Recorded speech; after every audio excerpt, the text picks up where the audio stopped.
Hello everybody, Céad Míle Fáilte, Ruairí McKiernan here. I'm coming to you live from Lahinch, County Clare on the wild west coast of Ireland. You're all very welcome. We have people joining us from all over Ireland and all over the world. So if we'd love to hear where you're from, and if you're on Facebook Live, please do feel free to use the comments there, or indeed, if you're on YouTube, you're more than welcome to use the comments there. And for anybody that's having any difficulty with the comments facility, or you're not registered or whatever it might be, you can email admin, admin at afri.ie. That's admin at afri.ie. And we'll pick up your messages there, and we'll be sure to respond and feature your questions if we can. Now, we have lots of people joining us across the different platforms, so we will try to get to as many comments and questions throughout the day or the afternoon. I'm reluctant to talk about the time zone because I know we have friends joining us in the United States, in the East Coast, maybe the West Coast as well, or even in the center. So do share where you're from. It's a great honor for me to host this event. I'm a longtime supporter, fan, collaborator, with Afri, one of my favorite organizations in Ireland for a variety of reasons. They may be small, but they're very powerful, significant, and hold a very special place in Ireland and in my heart for peace, for justice, for human rights, and for the planet. And I think we can all agree that these are important themes in the world right now. So we're going to be hearing from a variety of amazing speakers, hearing some stories of hope and possibility, and also having some wonderful poetry. We have two very fine poets with us, and some music as well. So I would encourage you to share the feed if you're on Facebook or wherever you might be. And if you're on social media, on Twitter or elsewhere, Periscope, do indeed feel free to comment and share there as well. So we'll be keeping an eye on everything from there. And we have a very special guest now to get us started. Rita Minahan, there's a lot we can say about her, but she really is a torchbearer. She's been holding the flame for a long, long time. She's a Brigidine sister, but she's a torch carrier for healing, for truth, for justice, not just in Kildare, but around Ireland and indeed around the world. For many decades now, the Brigidine sisters in Kildare have been keeping a light alive and a flame alive. And this is Bridget that symbolizes different things to different people in different ways. But generally, there's a sense in the Afri community that the Bridget tradition is one of holding truth, holding power, holding community in a sacred way that can be secular, non-secular, whatever different people's interpretation. But it's a very special time of the year as well. And I think that's the big significance. The season of Imbolc, or coming from the Irish language, Imbolg, coming from the word in the belly, pregnant with possibility in the belly. And if this could be a time of possibility for us all to reimagine the world. So that's some of the intention behind this event, to start to think about the different possibilities. So I'm going to invite Rita Minahan now to light the flame, and she will be joining us now, and she'll be with us for a couple of minutes. Rita.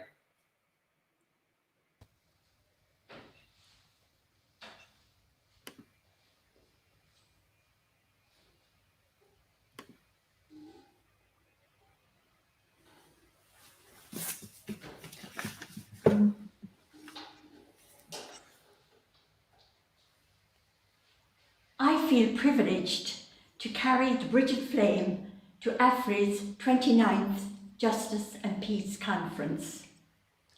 I was with Afri at the first Féile Bríde conference in Kildare in 1993, when it was celebrating 10 years of its St. Bridget's Peace Cross campaign. It was, we thought, a once-off conference. Here we are, 29 years later. At that first conference in 1993, Afri invited the leader of the Brigidine sisters, Mary Teresa Cullen at that time, to relight the Bridget flame, a flame that had been lighting in Kildare for over 1,500 years and extinguished possibly in the 16th century. The flame was relit at the opening of the Afri Conference, and before it concluded, a spark was taken from the flame. It has been tended ever since by the Brigidine sisters in Afri Féile Bríde. It burns today as a beacon of hope, justice and peace for our world. The relighting caused great excitement and caught the imagination of people all over the world and has drawn many pilgrims to Kildare. Have you observed what has been happening this past week in relation to marking St. Bridget's Day? A message from President Higgins, a message from An Taoiseach, media coverage extensive, especially the weaving of the St. Bridget's cross. I believe this could not have happened overnight. I think Afri lit a spark in Kildare town in 1993. That spark has been tended for the past 29 years in Afri Féile Bríde, and it has burst into fire in 2021. Gurd Mila Mahagriv, enjoy this wonderful conference. Thanks so much, Rita. It was absolutely wonderful to have you connecting with us. Obviously, there's so much we could say about wanting to be here in person or be connected together. Generally, this event takes place in Kildare, in County Kildare, Kildare town. So obviously, we're now creating a global village. We have people joining us from around the world. And I'm going to have a quick look at the comments here. I'm just hearing some news that maybe we have a couple of problems on our Facebook feed. And I'm going to just keep an eye on that. So if you could just bear with me if I have to, my attention needs to momentarily look elsewhere. But I see the wonderful friend of Afri, Kathy Kelly, wonderful peace activist in the United States, is joining us. Hiya, Kathy, great to see you. Hello to Gemma, hello to Mary Patricia Mulhall. I'm not sure where you're joining us from. Who else have we got? Maura Clerkin in Arizona, Angela Curtis in rainy Yorkshire. I was going to say rainy Clare here, but it's a glorious day here in Clare. I'm glad to say we have Barbara in Germany, waiting for snow in Germany. We've Kate saying thanks to Pete for letting her know she's in Buffalo in New York. Are the Americans taking over this event? You're more than welcome anyway. Everybody's welcome. So we have Teresa Kilmurray. We have somebody, Mirren in Dublin, Portlaoise, Minnesota, Carol, Liverpool, Emer. We have somebody, I think Shane in Madrid, Joe in New York City. We have my lovely mother on Spidgel in Connemara. You're more than welcome, Kate Mila Falcha. We have somebody in Dublin City. We have, who else we got? Bonjour de Dublin, Juliette in Dublin. Bienvenue, Coralie, bienvenue aussi. Patricia Higgins in Dublin, Susan Boyce in Dublin. The Dubs are taking over the Americans. You better watch out, folks. Any Cork people, the Cork people are usually good to make a representation. And we have Margaret in Belfast. Good to have the Northern Connection. We've Mark in Wigan, Greater Manchester, Linda in Dublin, more Dublin, Olive Tui in France, and more French representation. Great to see you. Steve in Tucson, Arizona. Is that it's more in Arizona? Amazing. And we have Laura Murphy, a wonderful woman joining us from Portlaoise. She was in the news this week, highlighting the injustices around the mother and baby homes. Wonderful woman. Jim Farrell and Letterkenny up Donegal. We've more Dubs. Geez, this is going to go on and go on. So I'll move along and I'll keep an eye on the comments. We have a Kildare person here, and we've a good Shercock Cavan person up Cavan. I'm originally from Cootehill myself, and we've someone in St. Patrick's, Kiltegan. Whew, geez, I'll be out of breath by all this. So going to take a little moment here. I'm going to check on the Facebook feed to make sure everything's moving along okay there. And we have some wonderful musicians here. We have Dee Armstrong from one of Ireland's most prolific bands, Keela. She's going to perform for us now, and she's joined by her son Louis, who is a fantastic musician. So I'm going to invite them into the event now, and looking forward to some music for a few minutes, and then we will return with lots more music guest speakers and poetry. So, I'm Dee, this is Louis. hello. Thank you so much for having us. We're delighted to be playing at this festival.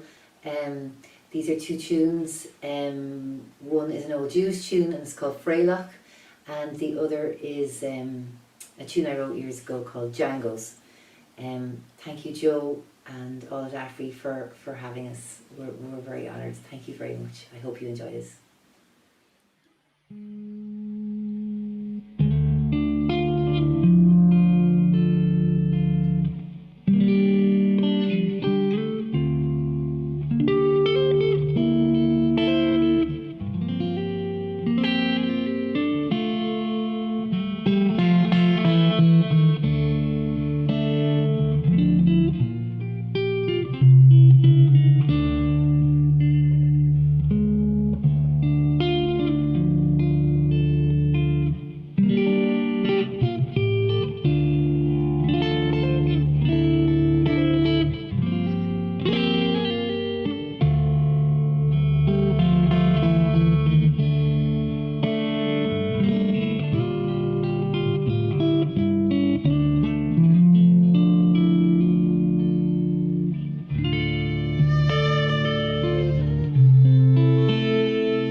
Folks, sorry, we're having major technical problems. I expect that we'll be back up and running within a couple of minutes. There was a problem on the Facebook feed, and we went to try and fix it, and unfortunately, a few other things went wrong. So, going to be reconvening momentarily. It's an unfortunate glitch. I'm really sorry about the inconvenience to everybody involved, and just appreciate your patience now, just for a minute till we get this back up and running now. We should be up and running within a couple of minutes here.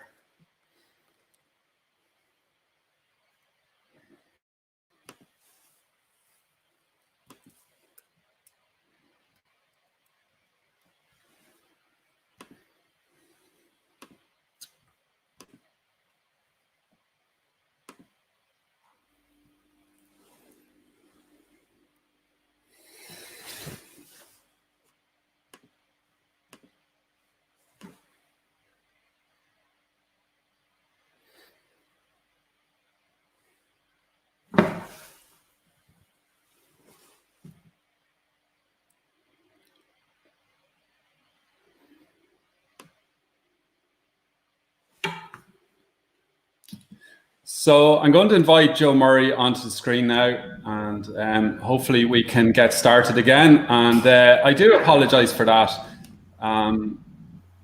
Joe, are you coming in there? Yes, can you hear me, Rory? Yeah, that was really, really stressful, I have to admit. I can appreciate that. I'm going to take a moment to pause and gather myself, and yeah, apologies to Dee. We're going to get Dee back on the line and get that music playing again. I appreciate everyone's patience. Everything did go well in rehearsals. All the gremlins were sorted out, and lo and behold. But, you know, I think if anything, the last year has taught me is just roll with it. Everything's going to be okay, and we'll get there. So thanks for your patience. So, Joe, you want to reintroduce the event and maybe give us a little bit of the history of the event and just welcome people. Yeah, well, thanks, Rory, and sorry to you and to everyone that we've had these technical problems at the start, but hopefully they're temporary, and we'll move on and, you know, get down to the business of the day. Yeah, like it's strange. It's you know, we would love to be in Kildare, as we would normally be on this day, but you know, the circumstances have prevented that from happening. So we've gone for the next best option. Many friends and supporters of Afri will understand and remember that we had to even do the famine walk online this year. So we're being forced to do things that we wouldn't normally do, and you know, it's a big transition, and you know, it varies in its degree of success. But you know, we're keeping this tradition going, which is an extraordinary one that began 29 years ago, when we went to Kildare to do a once-off event, and 29 years later we're still going back. And you know, I suppose the explanation for that is really one word, which is hospitality. And you know, Bridget was famous for her hospitality. It was one of her charisms, and certainly that tradition is alive and well in Kildare today. There's a story, or a legend maybe, that the town of Kildare grew up around Bridget's hospitality, because people came to visit her and they were made so welcome that they never went home. Now we generally go home at the end of the event, but we keep on returning. And you know, we've had an extraordinary 29 years. Next year will mark 30 years. So that should be a great event, and we look forward to that, and we look forward to being there in person next year. Yeah, so you know, to acknowledge our friends in Afri Féile Bríde and the Bridgetines. And maybe just another, Rory, to say is that last year, well, it was one of the few events that we had live, and people will remember we had people like Mary Reynolds and Claire O'Grady Walsh speaking.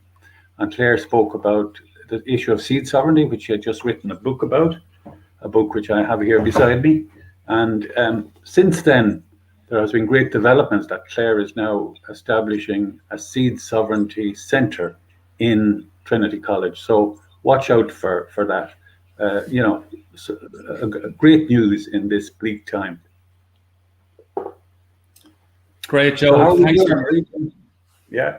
Are we ready to go back, or do you want? Yeah, we're all good. We're all good. I see somebody putting in a comment there saying, "Believe me, I know how difficult live streaming is." It's great to get a bit of empathy there. In fact, live streaming really, on the surface, it isn't that difficult at all. It's when we have so many variety of guests and speakers joining us from a whole variety of places.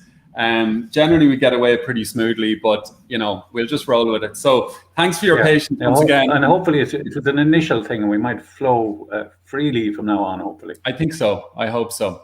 So, thanks again, Joe. I'm going to just while you're here, I'm going to just see who else we have joining us. We've Linda Carroll, Mairead O'Donnell. She was the one who had the empathetic.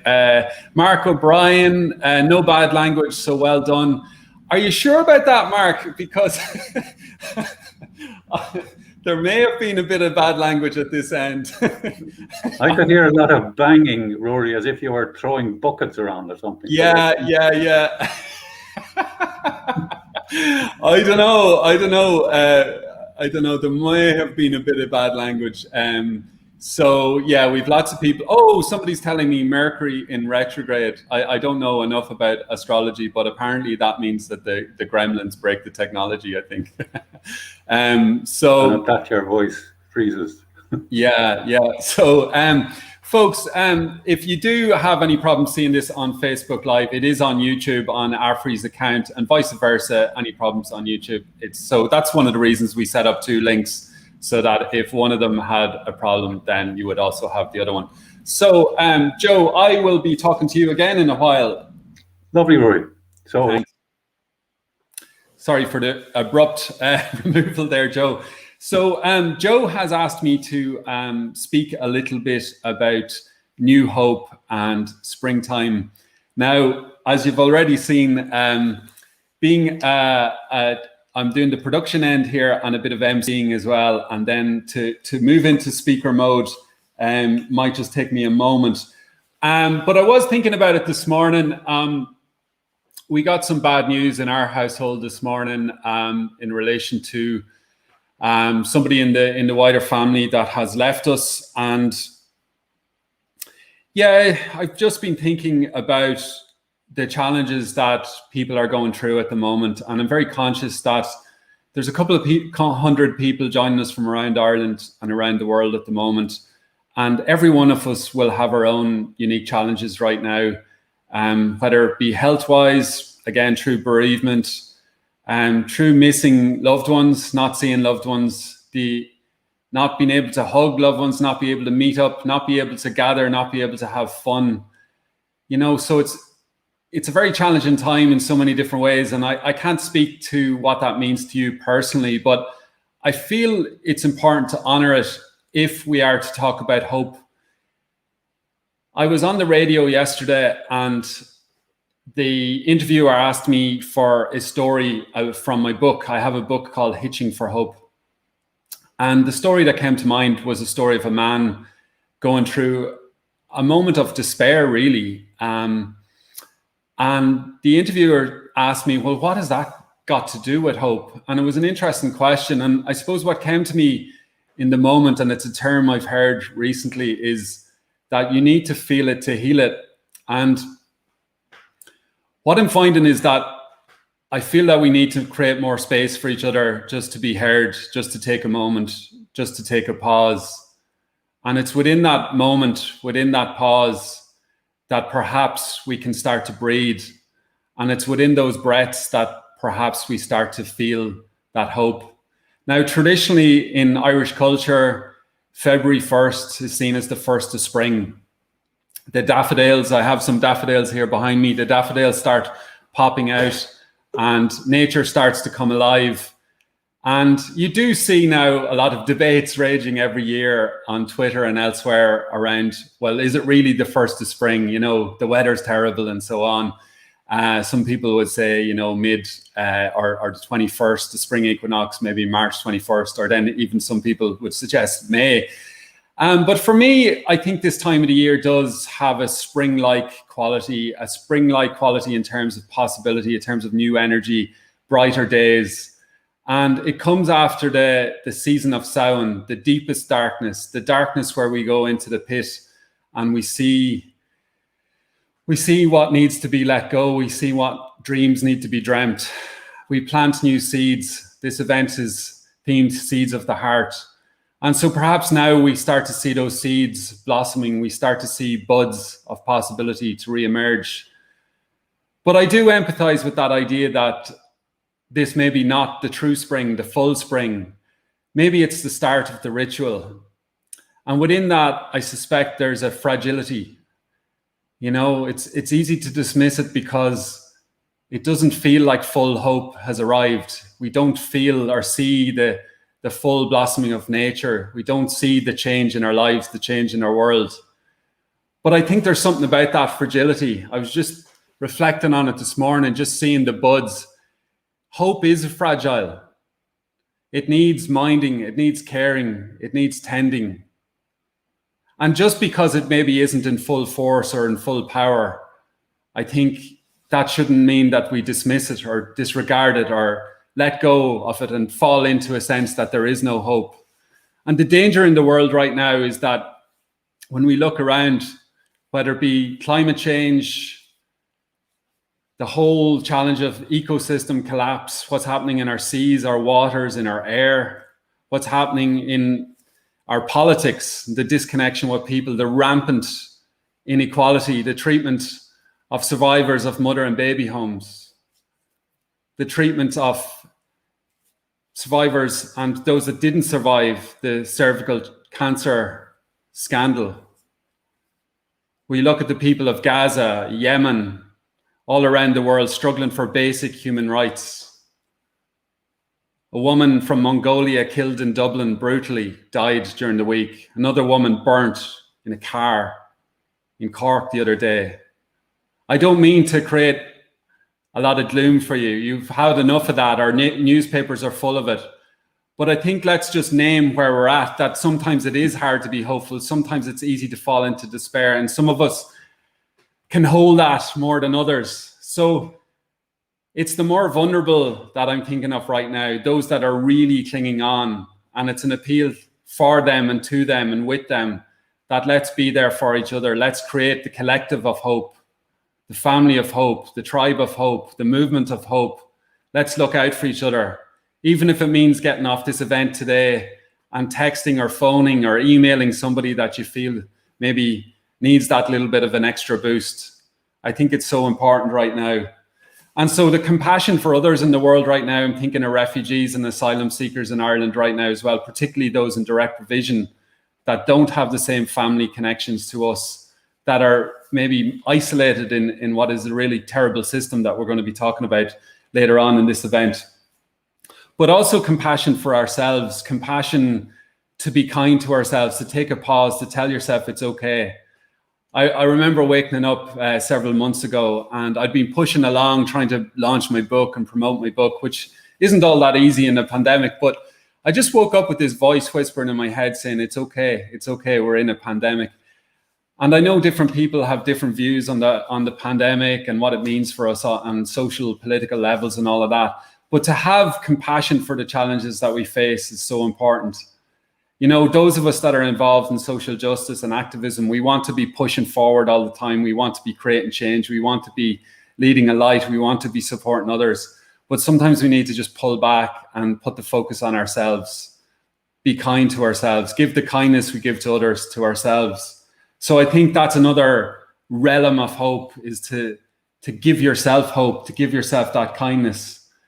And to create that community. You know, if the community isn't around you, if you have lost that sense of connection with others, then let's find new ways to do it. Let's do it through live streaming when the glitches don't happen.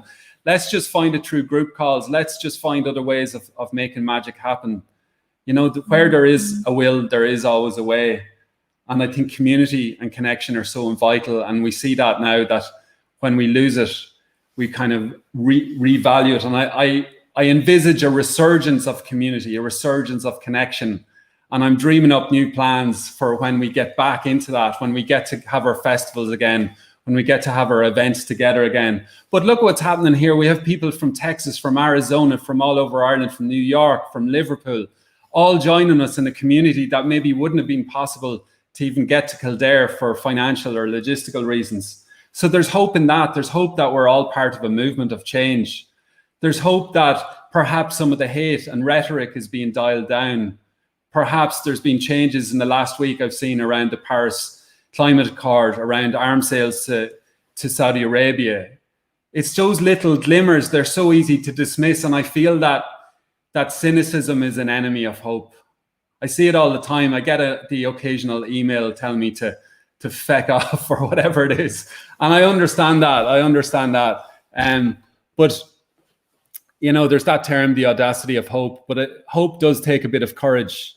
It takes a summoning up from within inside ourselves. And I think it takes imagination as well, and it takes choice. I've been listening to Edith Egar, the Holocaust survivor. I'm not sure if I pronounced her name right, but she has a new book out called The Choice. And I think so much of it boils down to choice. Do we choose, and Chomsky talks about this too, do we choose a world of hope? Hope is a choice. What is the opposite of, do we choose despair? So this is a moment for us to choose. And it's within that choice that I think it contains the future. It contains the DNA of where we go from here. So belief is core. We have to believe it in our bones that we can build this better world that we know is possible, that we can reorganize, redefine our systems with politics, ecology, culture, spirituality, whatever it is, to bring power back to the people, to bring community back to its true place in our culture, to celebrate the arts, to celebrate artists, and to celebrate our successes, to celebrate the things that we are winning at, the things that we are getting right. You know, there's so much that is going right. And I think for me, gratitude has been a big part of that. You know, like there's many a moment that I can complain and say, well, this isn't going right, or this thing didn't go my way. But then I remind myself that I have shelter, I have a roof over my head, I have food in my stomach, I have access to clean water, I've had access to education, I know people, I've loved ones in my life. Just to remind yourself of those simple things. So I know I'm talking about very simple concepts, but unfortunately, I think the simplicity can get lost in the complexity of what's happening in the world right now, that there's so much noise. And so dialing down the noise and just reflecting and taking a moment can be so helpful. And I think that's at the core of what this event is about. It's a moment to reflect, to pause, to listen to each other, to hear from some voices of hope and possibility. I, for one, think that this is a moment of upheaval. It is a moment of turbulence. It is a moment of destruction. There's no getting away from all of that. But it's also a moment of potential reimagining, a potential rebuilding, a potential to really, truly honor and save ecology. You know, because if there's no getting away from ecology, that if we don't get to the bottom of our dysfunction and our disconnection with nature, then there is no future, there is no hope. So nature is the hope, and our connection with nature is the hope. So I thank you again for joining in. I thank you for your patience. And I welcome you all, and those that are joining us from abroad, please come next year. Next year, let's put it in the diary. Next February, let's have the Hope Party in Kildare, and probably we will do it online as well. We'll do both, and we'll have one hell of a party together. We'll get the music going, and we'll have a good time. So thanks for listening to me, and I'm going to move on now. We're going to go back to Joe. Now, Joe, part of the tradition of Féile Bríde is to plant a tree, and a tree being obviously seeding new roots into the earth, and then to grow below the earth and to grow above the earth. And tree planting has long been part of the Afri Féile Bríde tradition. So we're going to take a moment now to go back to Joe on the tree that he has planted for. Now, I'm going to take a big deep breath. If anyone wants to join me, I need it. That we can transition now seamlessly without any further glitches. So here we go.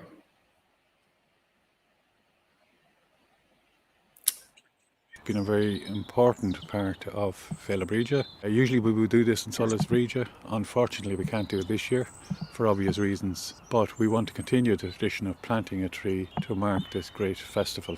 Therefore, I'm planting a hawthorn tree in the back garden. The hawthorn tree is a very important tree. It's a native Irish tree. It's a great tree for biodiversity. It produces fruit and flower. Many people will remember over years the sign of the hawthorn in full bloom around the countryside. There was a lot of superstition around the tree. I remember growing up, nobody would touch a lone hawthorn tree. It was regarded as something sacred, something not to be touched. It's a beautiful time of year. Féile Bríde marks the point at which we round the corner from winter to spring. And nature reflects this hope, this breakthrough, this sense of a new beginning. Even though we can't ignore the difficult times that we're living through at the moment, we can still see hope in nature when we look around, in the snowdrops, in the buds beginning to emerge. Let's make 2021 a year of biodiversity, of restoration of habitats, of reclamation of lost seeds and plant varieties, of planting, of sowing, of becoming guardians of nature, of becoming gardeners for biodiversity, of becoming carers for our precious planet.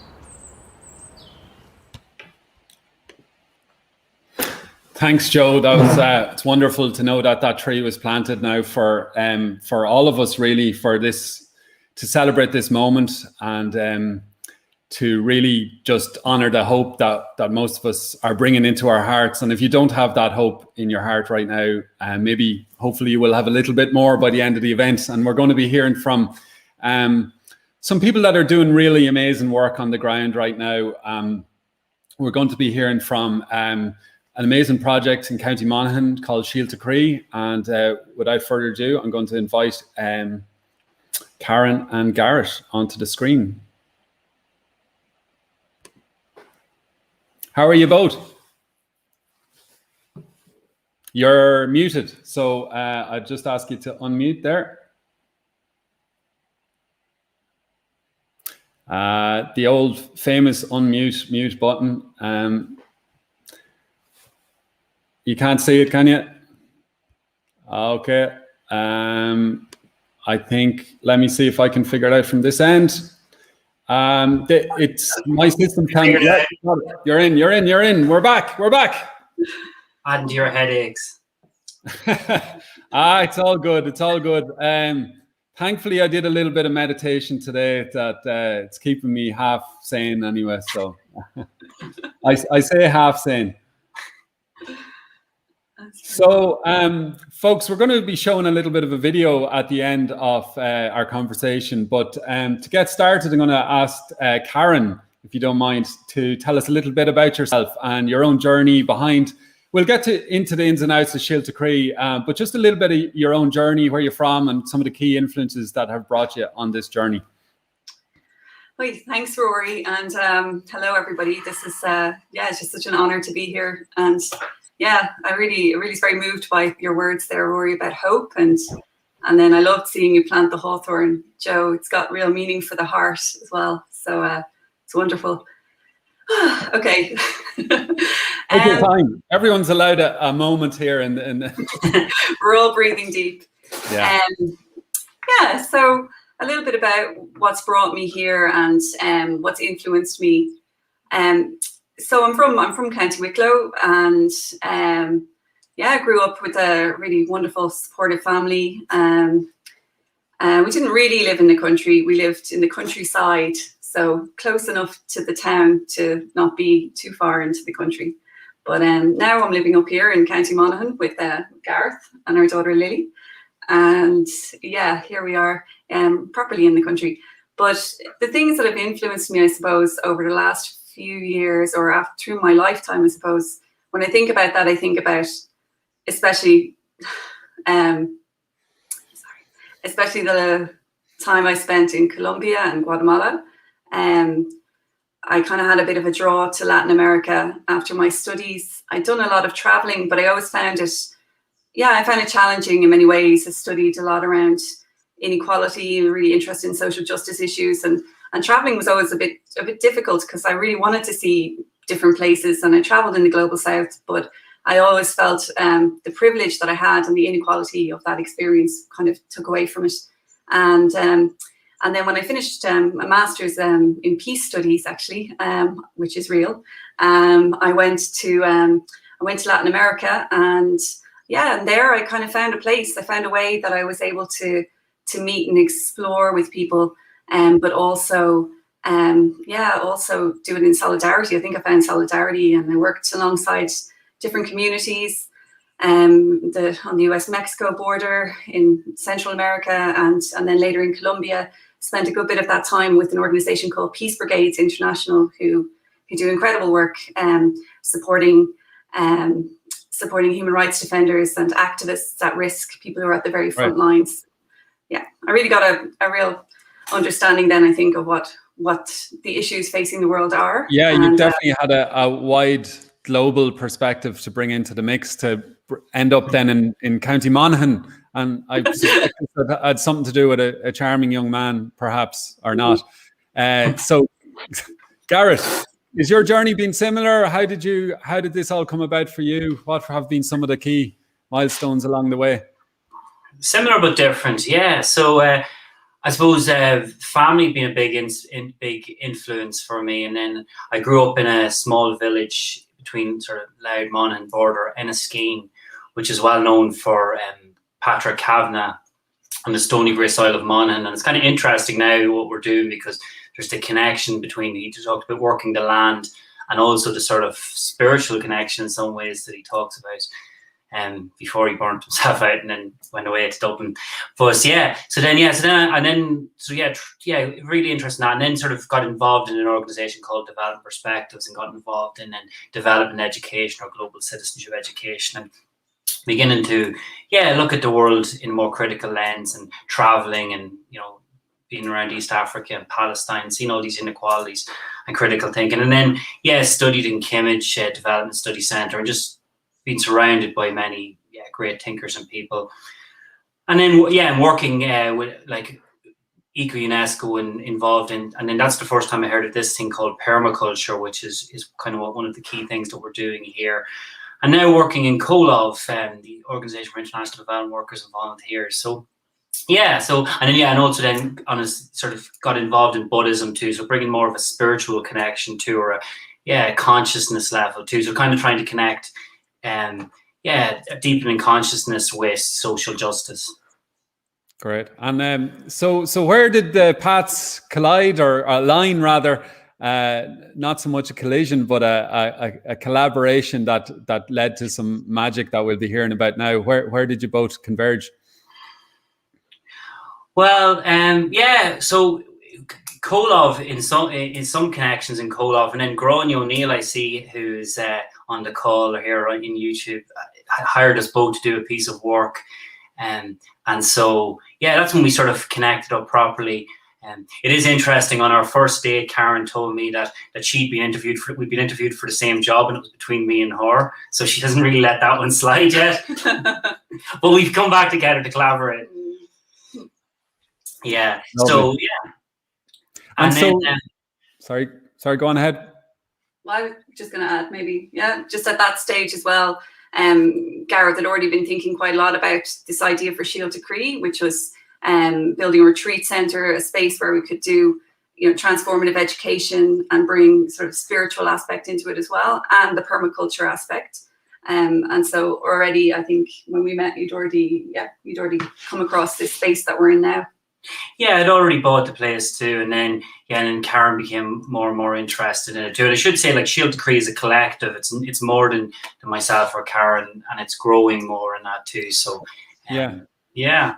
So Karen, we've obviously talked about the backstory now. Like, for people that don't know what Shield to Cree is, like, what exactly is it, and what are the values that underpin it? Okay, so what we're trying to do here, what we really want to focus on is ecosystem restoration. I know both Rory and Joe have mentioned some of the huge problems that are out there on the horizon or at this moment in time, and a lot of them around lack of biodiversity and the negative effects of climate change and all of these things. But this hope that we found, and what we're focusing the work at Shield to Cree on, is regeneration and ecosystem restoration. So this idea that nature can actually be not just, you know, sustained, but actually regenerated. Nature has this power to regenerate, and so that's kind of the hope that drives us. And then what we want to do here, well, we're kind of working along 3 different pillars. One is around regenerative culture. So in order for the ecosystem to regenerate, you know, we are part of this ecosystem. So for the ecosystem to regenerate, we also need to work on ourselves, work together, learn how to work more collaboratively, more collectively, and yeah, transform our culture, essentially become a more regenerative culture, you know, and work in harmony with the ecosystem that we're a part of. So we understand that has to work as well, and we've both been involved in group facilitation and seen real transformative processes happen for both ourselves and other people at sort of residential retreats and things like that. So that's what we're trying to build here, is a retreat centre where that can happen. Gotcha. And the other areas we're looking at are regenerative food systems and also ecosystem restoration camps, which we're a part of. That's wow! It's a very bold vision, and you've got a lot of supporters here and fans. By the way, there's lots of people. Friends. You've brought the fan club, which is fair play. So obviously you've built a community and a following around all of this. And I know you say it's a cooperative kind of enterprise as well.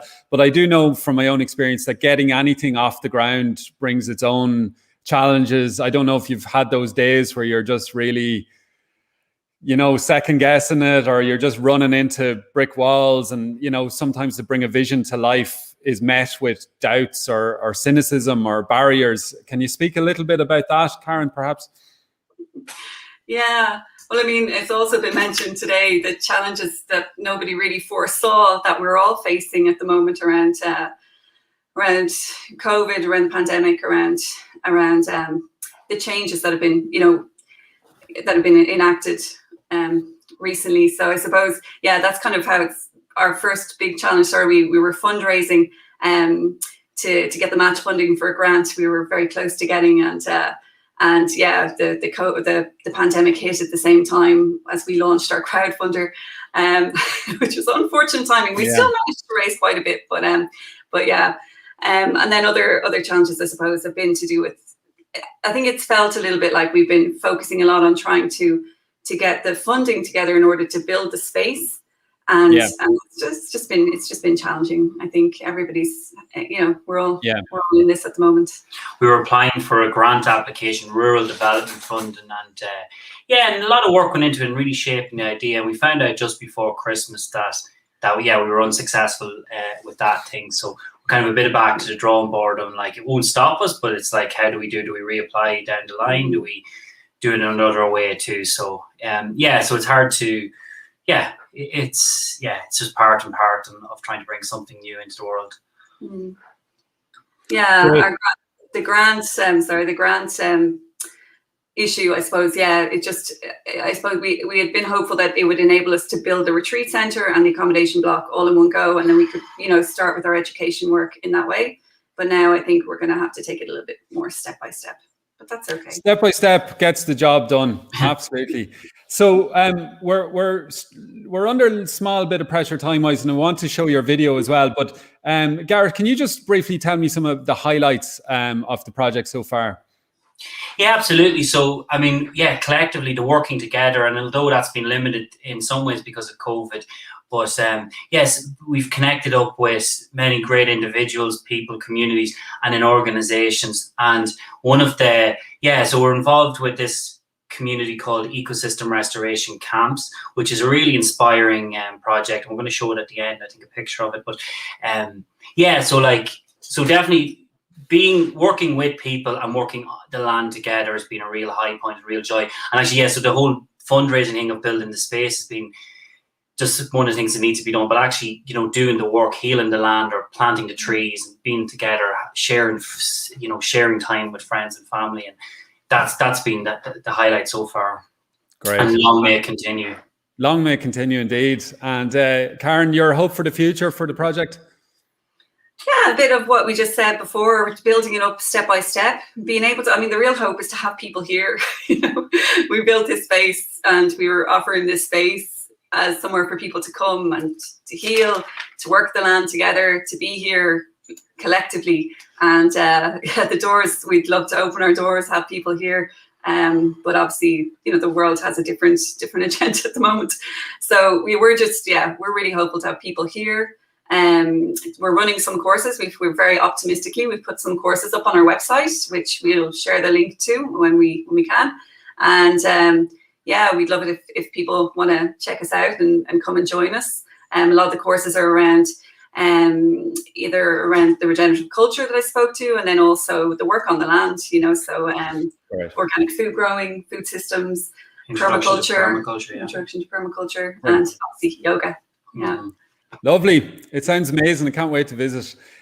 So folks, I was due to show a photo of yours, and unfortunately I'm not going to get to it because I don't want to risk any further screen sharing technical challenges at the expense of your video. So I will send out that the link to the photograph because I think it's a powerful one. It's a great example of nature recovering in action, if that's okay. So I want to thank you for your time here, and I may get to the photo in another stage of the event. I just need to push it along. So thanks for your understanding. And but in the meantime, I'm going to get that video up, and want to thank you for the amazing work you're doing for all of our benefit, really, and shining a light and walking the talk, as they say, and being such a great inspiration. And thanks. And just say thank you, Rory, and thank you, Joe.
We dedicate this place to healing, transformation, regeneration and restoration.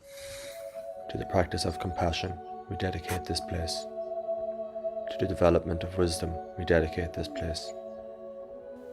Though in the world outside there is strife, here may there be peace. Though in the world outside there is hate, here may there be love. Though in the world outside there is grief, here may there be joy. Not by words or by talking, not by hoping or wishing, but by our own efforts towards learning and expanding our hearts and minds, we dedicate this place. May our minds become open. May our hearts become full. May our communication with one another be open, honest and loving. For the happiness of all beings, for the benefit of all beings, with body, speech and mind, we dedicate this place.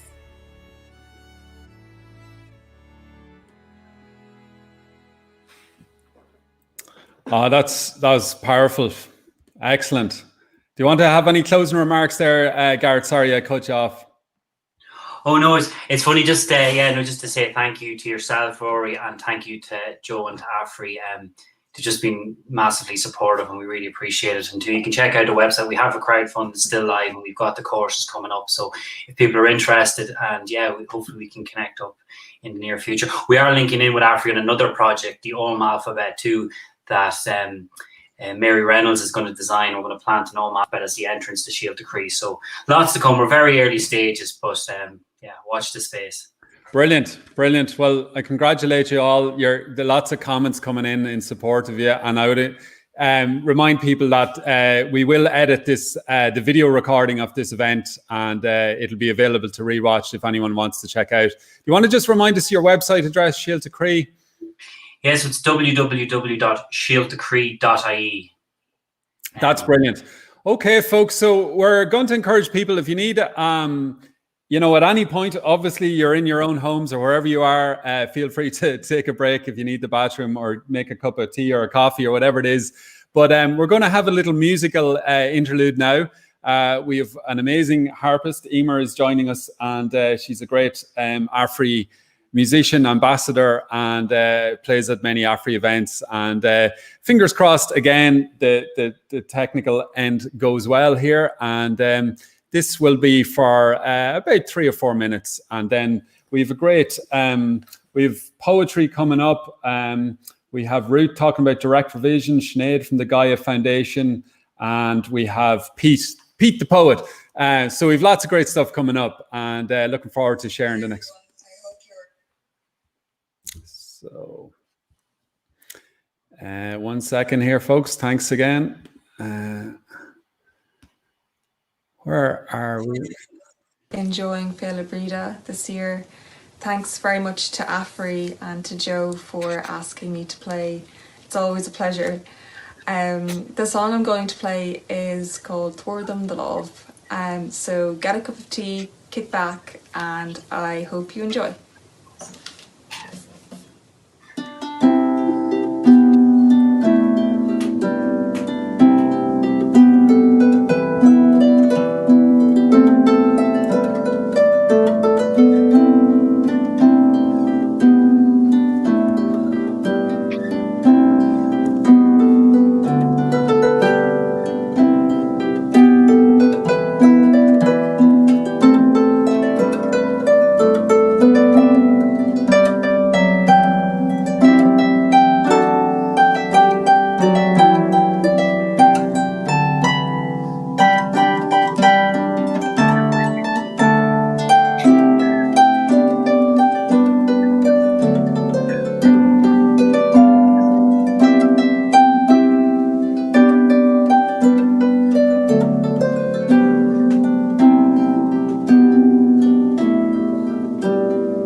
So, folks, that was amazing harp music. Thank you so much, Emer. That was beautiful. I really, really needed that moment of pause. It was gorgeous. Without further ado, we're going to move along here. That's assuming everything can move along nicely. 1 second. Grace, you're very welcome. Grace Wells. Thank you, Rory. Hello. How are you? I'm great. Well, I have to say, I have a pain in my tummy. I'm as anxious. Every time there's a technical glitch, I'm going to go, ah. Yeah, I'm sorry. I'm probably projecting some of my technical stuff onto you all. So I'm supposed to be making everyone feel relaxed. I'm fretting on your behalf, but let's just relax, because that's the thing about technology, isn't it? It does let us down when we don't want it to. You know, a bad workman blames his tools, as someone once said. So but that was in the old days when you had a spade in your hand. Okay, fair enough. Tech, it's much different. So Grace, you're going to read a very special poem for us. Would you like to give us an introduction to the poem and maybe why you've chosen this one? Thanks, Rory. Yeah, well, it's so lovely to be at an event for Bridget reading this particular poem, because this poem came out of a project I was doing for Cashel Arts Festival around the Rock of Cashel in County Tipperary, which was the seat of the Munster High Kings. And to be the king in Ireland at that time, you had to marry the land. You had to marry the land, and the land was the goddess. And you only had sovereignty if you had a particularly respectful relationship with the land, with the goddess. And so that concept of what is called the sacred marriage, or the Banasserie in Irish, is very important to me. I feel that, you know, when any of us are born, from the minute we take a breath, from the minute we're nurtured with any kind of food, we're in a sacred marriage with the earth herself. And this poem, I think, for me, even though it's about the High King and the High King is speaking through the poem, it's really about inviting each of us as individuals to think about our relationship with the earth. Because all of these governments, institutions, they're all made of individuals. And if we could get the individuals back into a sacred marriage with the earth, then I think we'll get the governments, we'll get the corporations. So it's one leaf at a time, one individual at a time. So that's the plan, Rory.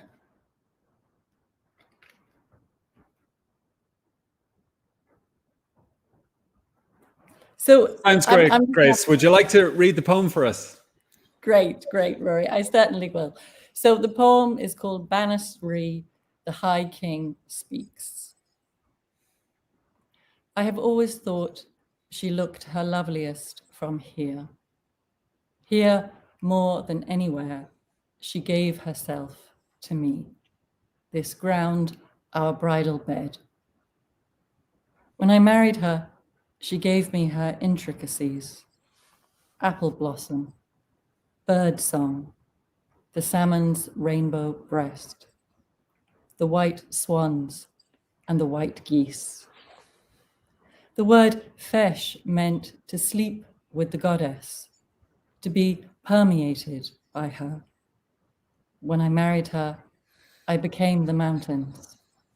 I became the forest. Her soft rain fell, and I grew as grain. When I married her, she turned me copper, gave me the strength of iron. She crowned me with the gold crest's burnished head. In her embrace, I was kingfisher, turquoise, emerald, amber. She released me as falcon on the wing. The veins in my wrists became the rivers of the land. When anything happens to her, it happens to me. It is my relationship with the land which grants me sovereignty, this ground, our bridal bed. For her, it was strewn with the creamy white petals of elderflower, of meadowsweet. She never left our bedchamber without an offering for my palm. Acorn, seashell, chrysalis, amethyst, a hazelnut drilled empty and open by one of her creatures. And after her leaving, the room echoed with her, a steady incantation. Tua, tua, tua, meaning people, meaning place.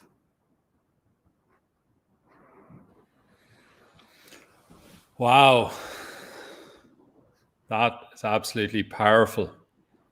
Powerful, Grace. Thanks so much, Rory. Thank you. Amazing. Thank you so much, Grace. So we're due to be joined by Ruth, but I do not see her online. So I may have, yeah, this is where I ask you to do another poem in prompt, Grace. I'll tell you, I've been thinking about something all day, Rory. Okay, so well, maybe it's meant to be here. Until Ruth appears, I'll tell you what I've been thinking about. Do, please tell us. One of the troubles that we face as a culture, well, I actually don't really want to talk about Western culture because I don't really think we're in a culture anymore. We're in an ism, we're in Westernism, we're in capitalism. One of the issues that we face is that we don't really have a language by which to speak of the divine and the sacred within nature. Westernism really relies on English. The English language has been very much shaped by Christianity and Christian thinking, where the God was external, up in the sky. And we need to be able to come back to things like Bridget and a Celtic culture that had a language and still has a language through Gaelic, through Gallego, through all the indigenous languages in the world, where we still have words to describe the spiritual and the sacred in nature. And in English, we can just about get somewhere with something like immanence. The word immanence, it speaks to the spirit within plants. But if you just imagine that the great, huge, vast concept of language that we could have and does exist within the Irish language, to speak of all the very many different ways that spirituality might manifest through nature. And I think that that is one of our most difficult challenges, is to how can we speak to that when we don't have words, when our culture, our ism, our Westernism has frowned for so long on a close relationship with nature, a sacred relationship with nature. We've been pulled away from paganism. We've been pulled away from being muddy, being dirty, all of those things. We've been pulled away from speaking like cultures and boggers. How can we return to kind of a seeing? I was listening to Mary Condren recently speaking about the Bridget's Cross, and she talked about how the center is possibly the eye of the goddess. And I'm not so sure that it's the eye of the goddess or the invitation for us to see everything in nature as sacred, to see the sacred, to see the divine within nature. And so that's kind of what I've been thinking about today, Rory. So I'm sharing that with you. I hope, we're talking about seeds of the heart. The seeds that I would love to see more of is people coming forward with the words about the sacred in nature. If you know them in Irish, let's be speaking them, let's be using them. If you know of terminology in English that we've forgotten or we've let go or we don't use, let's be speaking with that, because that poem that I just read you is my effort to say what I want to say. But wouldn't it be marvelous if we could just do that with one word, a terminology, a phraseology, a library of words to speak of the awe, the immanence, the wonder within nature? Then I think we could put that value back at the center and of our lives in the society and have a culture again. At the moment, we've got capitalism at the center. We need to take that out and put the earth, the sacred earth, at the center. And I believe Bridget does that for us.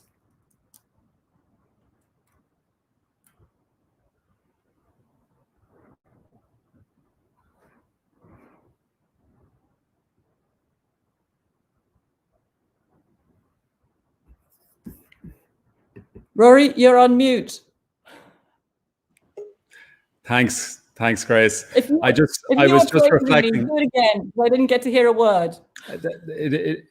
Probably just as well. I was certainly not as eloquent as you've just been. So I just wanted to thank you for what you've said. And I was just thinking that one of the themes for today is when things don't go to plan. And just the fact that you got to share those words, I feel like they're so fitting for where we're at now, is to redefine our language, our connection in every breath and every word. And it feels to me that there's such a, well, there has been traditionally a sacred role for the poet in Irish culture, and perhaps we need the poet back elevated into their rightful throne of influencing and inspiring our consciousness and our systems. Thank you, Rory, and I hope we will. And it is exciting to me that we now have a Green Party representative as the Minister for Arts, and there is finally a move to get arts and culture on board with the environmental movement, and that's long, long overdue. So I'm very excited about the possibilities that is going to bring forward, and the real changes that will make in our thinking, our cultural thinking. We can become a culture again when we put the ecology and art together. Thank you, Grace. Okay, folks. So I'm going to see. Thank you again. That was wonderful. Check out Grace Wells' poetry, folks. And without further ado, I'm going to move on to my next guest. 1 second here. Is she with us? Ruth, are you there? Yes. Hello. Hello. Hi, Ruth. So I'd want to try and make a proper effort to get your name right. So Sikule Ki E Ruth. No. No, You did try. I knew I'd get it wrong. No, so it's Sikule Gile. So L-E, it's pronounced as Le instead of E-L. Okay, everybody pronounce that together. I'm sure people are just going to bite their tongues. Not at all. Well, look at it. It's great to have you with us, and we finally got there. Ruth, you're going to share some reflections and thoughts, specifically around the whole notion of hospitality. One of the things that Bridget of Kildare was famous for was hospitality through the monastery and creating a spirit and a culture of welcome. Can you talk to me about what hospitality has meant for you or means for you in today's world? Okay, so hello everyone. My name is Ruth, Sikulegile Ruth, but I'm comfortable with Ruth as well. So for me, as a young individual, a young adult, I believe hospitality means opening your home or your heart to someone else, regardless of their background, their history, or their beliefs or whatsoever. It's you welcoming someone beyond looking at them as I'm giving charity, or looking at them and saying, oh, I feel pity for this person. It's about you welcoming that person with warm heart, with warm welcomes, with whatever help that they might need.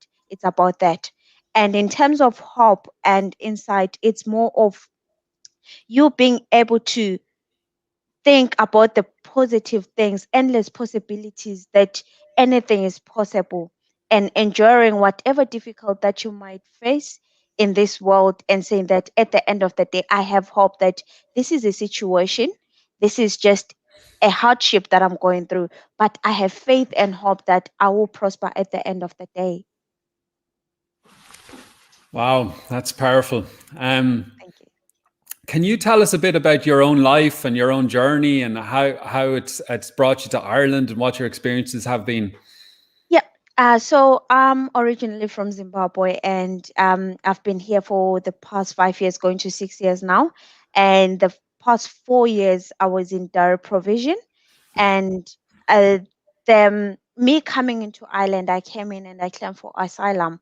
And then journey and the process itself, it wasn't easy, and it's still not an easy journey to be going through, because there is always that feeling of like, okay, I was in this process. Will I ever be seen as an individual more than as a once-off asylum seeker or someone who was in the asylum process? So it wasn't an easy journey. And me coming to Ireland after claiming for asylum, I did my best to fight for my education, and now I am studying accounting and finance in the University of Limerick, in my third year, and I'm actually doing my placement right now with Dell. Wow, you're a busy woman. Thank you, I try. So a lot of people have heard about direct provision. Some of us know a little bit, some of us know a lot. But can you maybe just paint a picture for direct provision for people who maybe don't know anything about it, and what your specific experience has been of it? Yeah, so direct provision is a system that was created to help or to give shelter to the people that are coming into Ireland to claim for asylum. That's a kind of a nutshell of it. So you are provided with bedding, housing, heating, and food, and everything is good for you. So when you hear that, you feel like, oh, they are having a good life.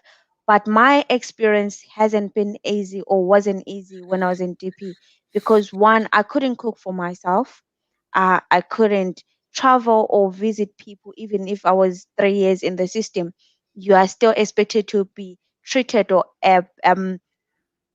to be in a place where it's more like you're in an open prison, if I was to put it like that. Because if you travel for more than 3 days, you have someone to answer to and explain yourself. Oh, I visited this person. You have to give their details, which is more like you are actually limited in building yourself into the community, or expanding yourself outside of direct provision center.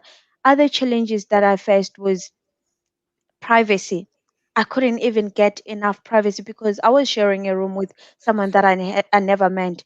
And within that, I had to be civil. You were controlled by someone. I was controlling my roommate, in a sense that if I wanted to sleep at 10 and she still wanted to have the light on, I have to tell her to switch off the light because I have to sleep. Or if she wants to switch off the light, it's other way around. So one or the other, there is always a conflict when you're sharing. Especially sharing, it is there, but if you're sharing a one single bedroom on a single bed, you only divide it by maybe a 2 meter. 2 meter is even too big. 1 meter, because everyone now knows their 2 meter distance. Yeah. 1 meter Yeah. is way too big. So it's not an easy system to be in, and it's hard.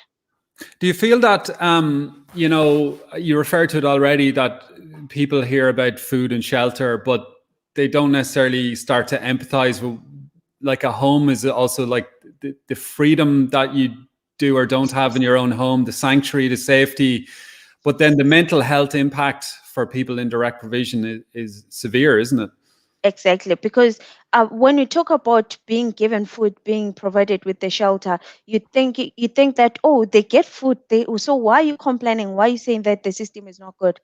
One, I'm African, and my food is prepared by an Irish person who doesn't understand that there is a difference there when it comes to food taste and all stuff like that. And the way they prepare food, it might be the same food. It's rice is same all throughout, but the way they prepare it, it's different from my taste. So that flexibility to cook it the way I want, that thing has been taken from me. As an elder, just imagine a woman who can cook for her husband because she's in direct provision. They have to queue up to get food. So how is that different from direct provision? Yeah. And coming back to mental health, it's just way beyond explanation. And how do you feel, how do you stay hopeful in all of this, and where do you see the hope for changing that system?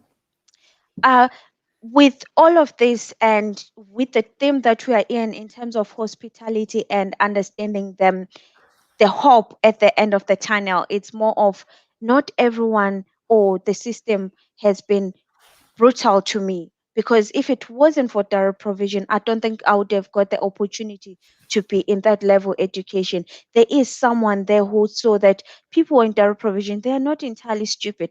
They are not, they are people that have brain, they are people that can work.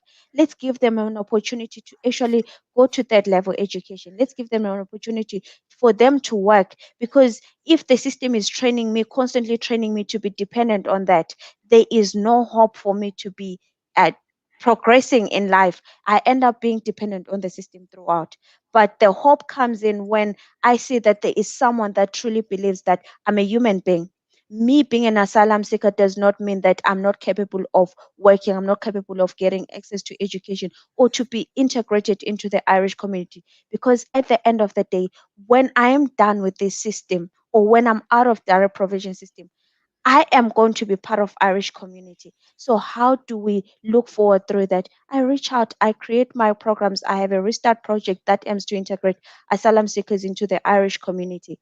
That way, I am saying I'm not happy about the system, but I'm not going to sit and just talk about it. I'm going to do something about it and reach out to the Irish community and reach out to the people who are in direct provision, because they're already feeling lonely. And it's almost impossible to be constantly volunteering to things. At the end of the day, you ask yourself, when am I going to use this skill? But now there is a bit of hope, because there is a right to work. There is a bit of scholarship that are being offered to people who are in direct provision. So that's my hope. That's where it comes from. And not every Irish person looks at direct provision or people in direct provision as people who are entitled. There are people that are helping out. There are organizations like Doris Lumini, Irish Refugee Council, and Central Runners. Those are the programs that I've been involved with and worked with so much. Can you talk to me about how people maybe can become more connected with people in direct provision? Because one of the things I've noticed locally and nationally is that direct provision centres are so often situated. Well, firstly, they're privately run and profit-making enterprises, which is its own scandal in itself. And so there are more economically viable alternatives. But the fact that they're situated in geographically isolated settings separates asylum seekers from the rest of the community, doesn't it? So how can those of us that want to make friends and reach out and become more connected and integrated do so? Yep. Firstly, I think we, as an Irish community, we need to actually educate ourselves more in terms of direct provision. What is it? How is it? How is it situated? Where is it situated? And how they run it? And actually listen to the grievances of people that are in direct provision, so that when you go there, you want to reach out to the community. When you go to Doris Lumini, for instance, when you go to NAS in Cork, when you go to CASI in Killarn, or Irish Refugee Council in Dublin, you know that you're going there to give back and not see those people as a charity that I'm just going to donate few things. Create a conversation. You might find that the person was actually an accountant before they came here. Create a conversation, find out more about the person, reach out to the organizations first, because the direct provision themselves, the direct provision centers, they hardly open up to people, outside people. So for you to have access to be able to integrate yourself into the community of people who live in direct provision, you have to try your best to reach out to the organizations that are already working with people who are in direct provision. And most of all, educate yourself first. Do not go there with a mentality of, oh, Ruth has been in direct provision for the past 4 years. Go there with, when you're trying to help someone find a job, how do you approach that? Go with that type of mentality. Yeah. Then we are able to build a community in that sense. Yeah. Wow. Well, listen, thank you so much for your time and sharing your own story. And I wish you every success in every stage of your next journey. Ireland's lucky to have you here with your bright, shining smile. And thank you. So thanks, Ruth. And we look forward to talking again. No worries, Rory. Thank you so much for having me. I hope everyone has taken something from the talk, and may hope and light continue to shine in your hearts in this pandemic, and may you have good life. Look at something and find positivity in it, and everything is going to be okay. Just one quick one before you go. Any organization, your own restart project, anything you want to tell people about in terms of links? Oh, yes. If you go to Facebook and Instagram and Twitter, we have Restart. I'm not sure. We are kind of doing a rebranding, whether it's still Restart UL or it's Restart Ireland. It's a social enterprise that aims to integrate asylum seekers into the Irish community. I can send you the link and then you can post it down on the comments or for people who will be interested for that. Okay, so you'll find it under Restart UL or Restart Ireland and type in Restart University of Limerick. I think you'll find it. Yes. Great. Thanks again. Bye-bye. Thank you very much, Rory. Bye. Okay, folks, I'm really grateful to these amazing speakers and the musicians and the poetry. I'm seeing incredible praise and comments, and Celia there is saying, let me see what she's saying. She's saying, inspiring young woman, embodiment of hope. Thanks, Ruth. Absolutely, lots of praise coming in, rightly so. And also for Grace and for everyone else, there's lots of great comments coming in. The poem, the poetry, and the speaking. And thanks to you all for staying with us. We have a few hundred people still with us from all over Ireland, all over the world, part of the Féile Bríde celebration, part of the Afri community, the Afri family, keeping the light alive during these dark and troubled times and breathing new hope and new light into the world. Someone else that is very much on this path and very dedicated on this road is now about to join us. She's originally from County Wexford, but she's joining us from Scotland. Sinead Fortune, you're very welcome. Thanks very much, Rory. How are you doing? I'm doing good. Yeah, I'm doing good. Things are settling down here. They were a wee bit bumpy at the start, but we got the boat out to sea and we're sailing along okay. Excellent.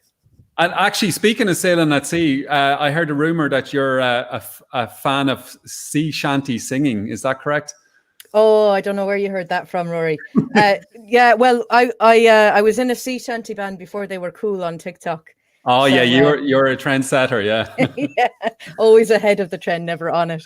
Yeah, but no, since I moved to Scotland, I joined a band. We do kind of punk sea shanties, but lots of great fun and a really lovely kind of music form to get people to forget their woes and just have a nice time. So yeah, I think we could all do it, a bit of singing and re-rog, rula as they say.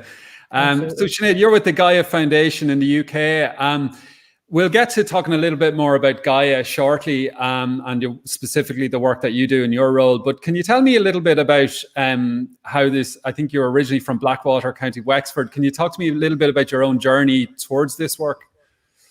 Sure. Yeah, I suppose it's been quite a strange one. As you say, I was born in Blackwater, but moved out to the US shortly, or a few years after. So I kind of grew up both in Ireland and the US. Moved back to Ireland, moved here, there, and everywhere. Iceland for a while. Oh. I grew up in the woods, and I always had a really close connection to just being out in nature. And through my studies and through whatever paths I took, that was always the thing that called to me the most. So when I moved to Scotland, I studied environment and development for my master's, and I was particularly interested in communities and behavior change in communities and how to make people change their behavior. It's one of the most difficult things in the world. And I thought that, number one, the kind of the natural community structure that we have as humans is very powerful. It's a very powerful way of enacting positive change. And also food, because everyone eats it, everyone loves it. It's cultural, it's emotional, it's physical, it's tangible, it's tactile. And I found that food was a fantastic way of connecting with people. So I became a community grower, and I started growing in some of the areas of strongest deprivation in Glasgow, with really deprived communities who, they were food deserts. They had no access to fresh fruit and veg, and teaching them how to grow their own food. And that connection that I went on, the journey that I took myself between, I suppose, academically studying it and actually starting to live it, actually starting to grow my own food and starting to teach other people to grow their own food.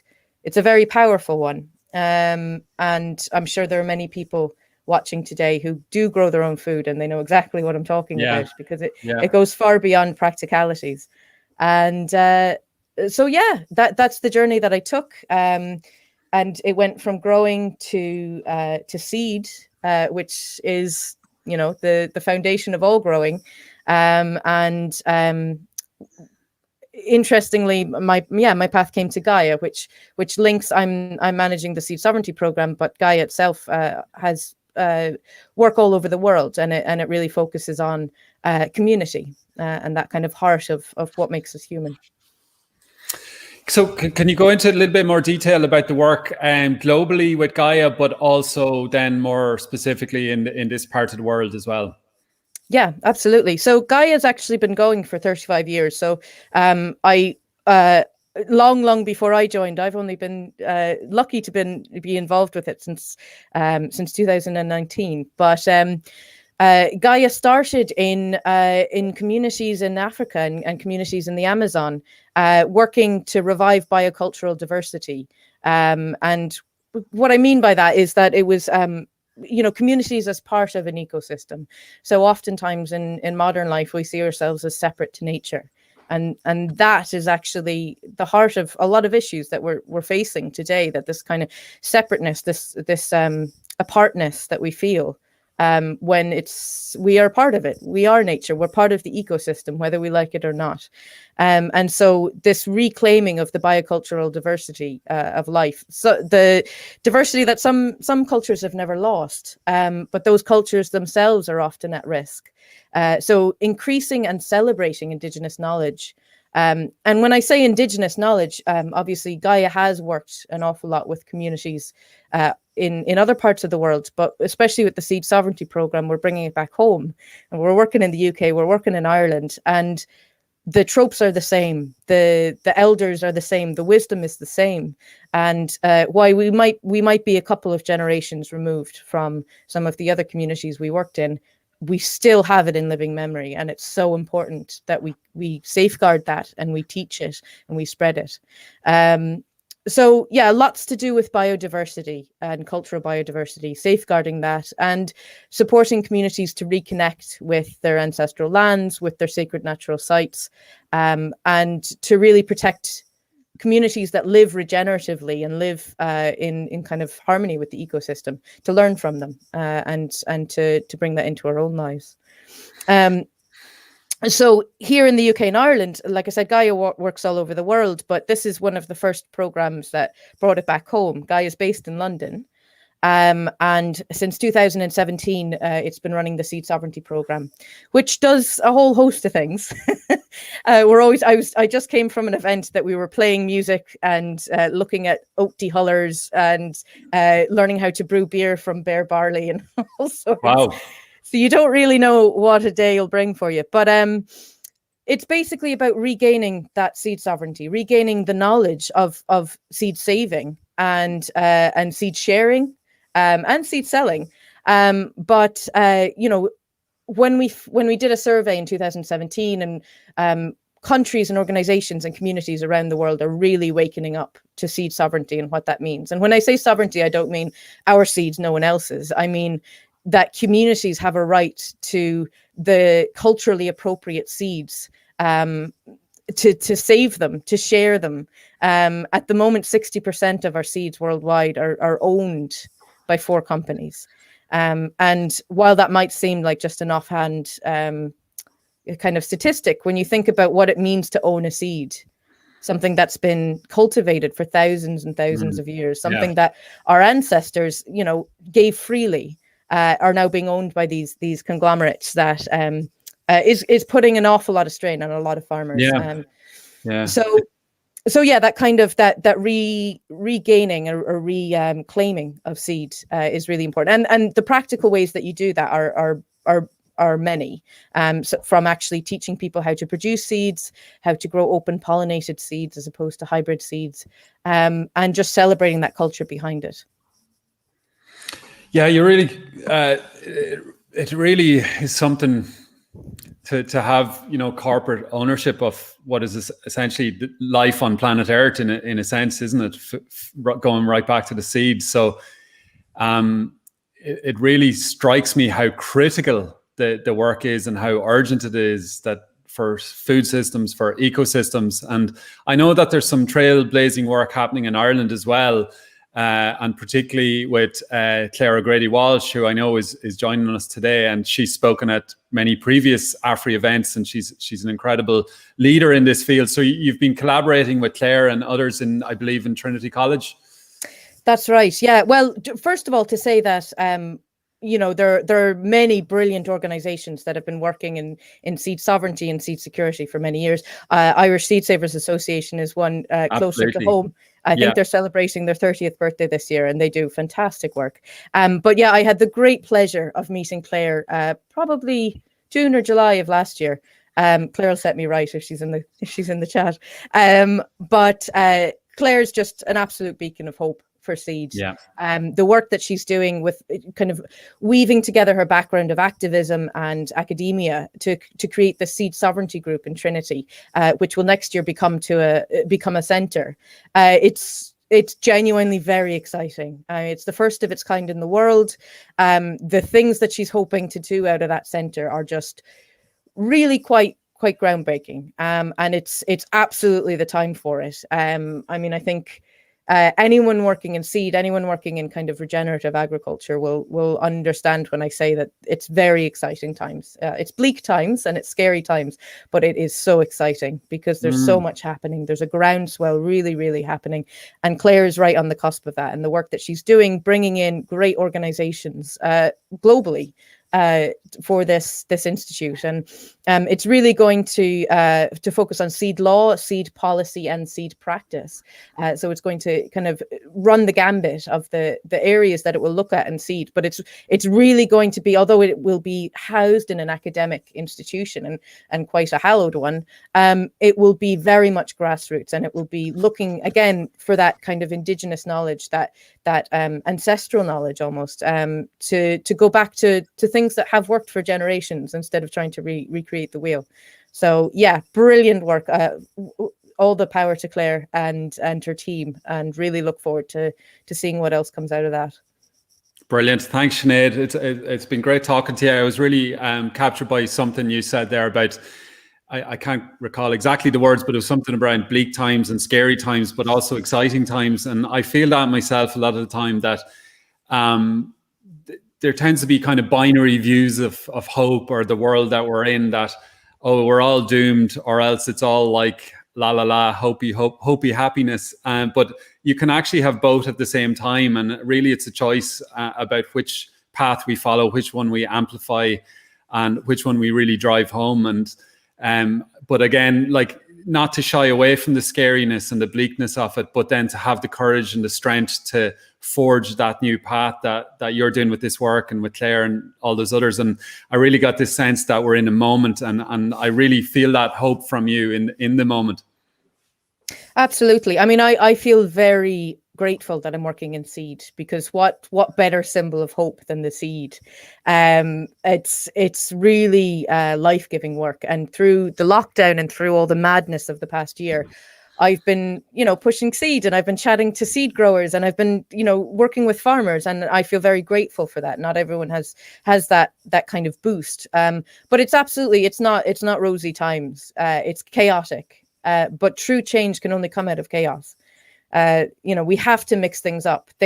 It wasn't working. The system that we were in was just supporting the issues that we're facing in terms of climate change and climate collapse. And so this big shake-up, although it's painful, it doesn't mean that it's going to get worse. And it is necessary for things to get better. But it's up to each of us what we choose to do. And it is indeed up to all of us, because each and every one of us have to jump on board. And I think one of the most powerful things for me in the past year is how, all of the organizations and small scale companies that we work with that sell locally produced seed, they cannot keep their shops open, because seed is going off the shelves. I'm sure, again, there are people here who have been trying to get seed and haven't been able to, because people are growing again. What more foundational, literally grounding work can you do than putting a seed in the ground and nourishing it? So I would encourage everyone to do that. literally Right. grow, and it's you start to feel the hope. Get out there and pull your fingers in the earth. Love it. Thanks, Sinead. Thanks for joining Thank us. you, Rory. Talk to you again. Bye-bye.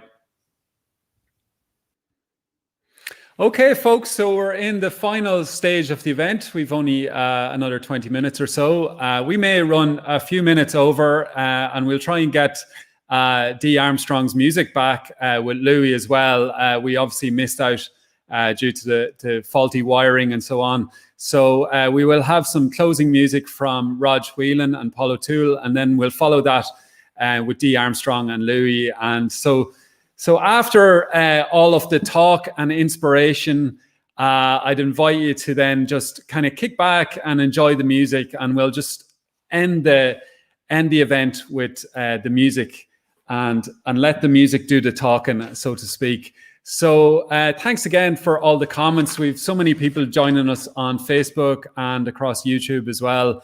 And people seem to be getting a lot from the event as well. So it's great. And thanks again to all our speakers and everyone for joining in. So moving swiftly along, I'm going to invite Joe Murray back onto the screen here. And Joe, I'm going to hand over to Joe for a moment because he has a guest that he wants to introduce. Well, thank you very much, Rory, and great to see that things are moving along well after a shaky start. And maybe as well, just to say to Céad Míle Fáilte, to everyone who's joining us, I had intended to say that at the beginning, but maybe got distracted by our technical problems. So it's great to hear that so many people are joining us. You know, usually we would meet people in Kildare, we'd have a chat, we'd have lunch, we'd plant a tree. So there would be that great sense of community. But I think insofar as is possible, we have attempted to recreate that today again, technological difficulties notwithstanding. And thanks very much to everybody who stayed with us through the initial difficulties.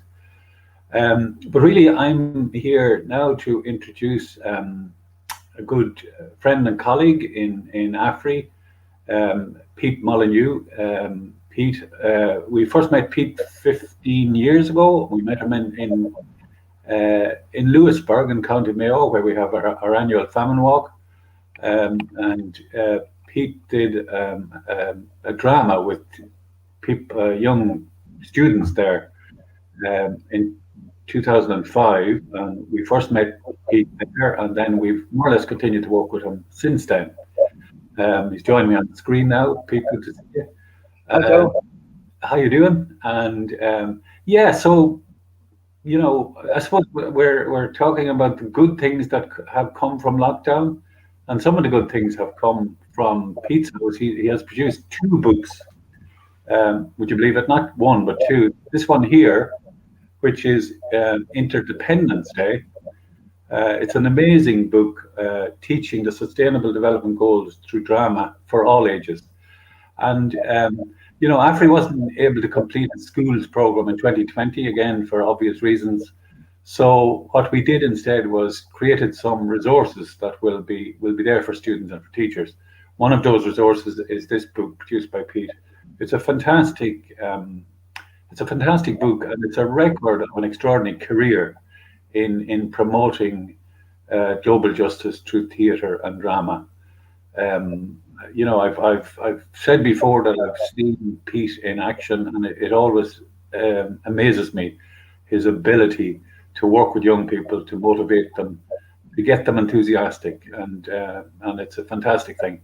So Pete has produced this. He has also produced a novel called Jules and Rom, based on the great Shakespearean play. It's a science fiction work, so that's something to look out for. I think that's going to be published later. And out of the same house, his partner, Moya Roddy, has also produced a book during lockdown called A Wiser Girl, I think. So, you know, during the lockdown, 3 publications have come from the Molyneux-Roddy household. So, I don't know, should we be hoping that this lockdown continues, Pete?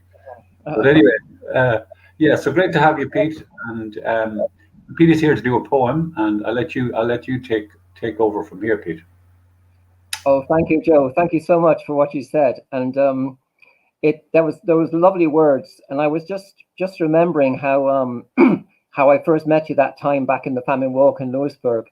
But then how you came to me, and just listening to Sinead there talking, it reminded me of how you asked me, would I put on a play with some teenagers in Dublin, in Crumlin, for Féile Bríde coming up that year. And you told me it's going to be all about seeds. And we had to go away and devise a play about seeds for an international conference to be presented to people who were experts from all over the world, who knew everything there was to know about seeds. But my 15, 16-year-olds were going to have to entertain them and educate them somehow. And somehow we came up with this amazing play called Jackie and the Beanstalk, all based on that amazing moment in the story of where the beans, the seeds are thrown out of the window, the useless seeds, and they grow into this amazing beanstalk and become a great hope for change. And that was all about seeds. And I remember going into the schools with Claire O'Grady Walsh, and being first turned on to the whole idea of seeds and how important they are. So it's a great sort of coming round, a full circle for today. So yes, thanks for Joe and everything you said about the new book. And I want to thank you and Larissa and Raj and Rory and everybody involved in Afri for supporting me in writing the book, to WorldWise Global Schools and to Irish Aid for sponsoring it. A big thank you to Audrey Walsh for her fantastic, beautiful cover design, which is just simply gorgeous. Aisling Cunningham for doing the design on the book inside, which is also very beautiful. Very grateful to them. And I want to I'll just say something about the book. The title Interdependence Day comes from it's a kind of an alternative take on the sci-fi movie Independence Day.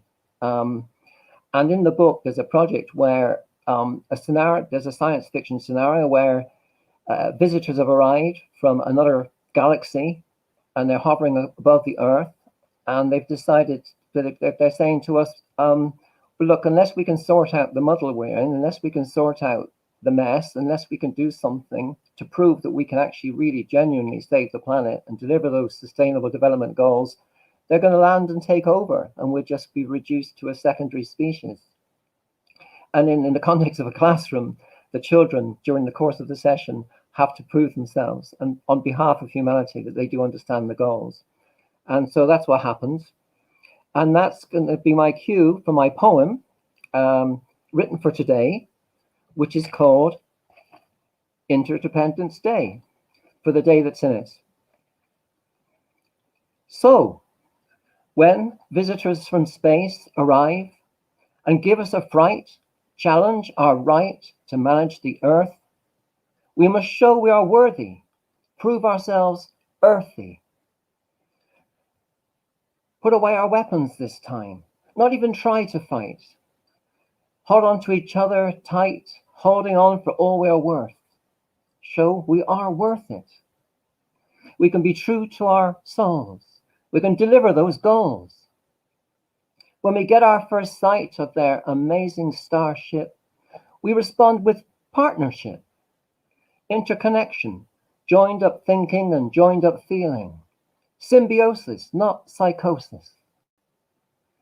Everything is interdependent, the Dalai Lama says. We must make amendment, change our ways. Become just one part of nature, alongside plants and animals, the bugs and bacteria, fungi, mycelium, entangled but not strangled by too tight a grip. Nurture more loving relationship with air, water, soil, without which we perish. Cherish. Put an S in front of oil, or make that an SOS. Just one living spoonful of soil contains more microorganisms than every human being that has ever been on this planet. One loving spoonful. Go from hubris to humus. Put away the pesticides, stop the agri-genocide. Flinch at every plastic spoon, each whale harpoon. No more dead whales or powders made from rhino horns, pangolin scales. When our visitors arrive and invite us to reveal ourselves, show we understand the urgency, emerge from this emergency with competency, kindness, empathy, find inspiration in Bridget, nurture the flame of her spirit, reaffirm how we are in this together, gather and tether, show our true mettle. And when they say our time is up, and even as the credits roll on this Planet B movie, emerge from calamity, regain our humanity, show we are sustainable, that we are able, say higher to Gaia. Plant a tree at Féile Bríde with Afri, a heart seed of hope and kindness, true awareness, confidence arm in arm with humility. How can we survive any other way? It has to be Interdependence Day. Thank you so much, Joe and Afri and everyone here joining us from all over the world, zooming in at Féile Bríde for a fantastic day, a most amazing celebratory, delightful experience. Thank you very much.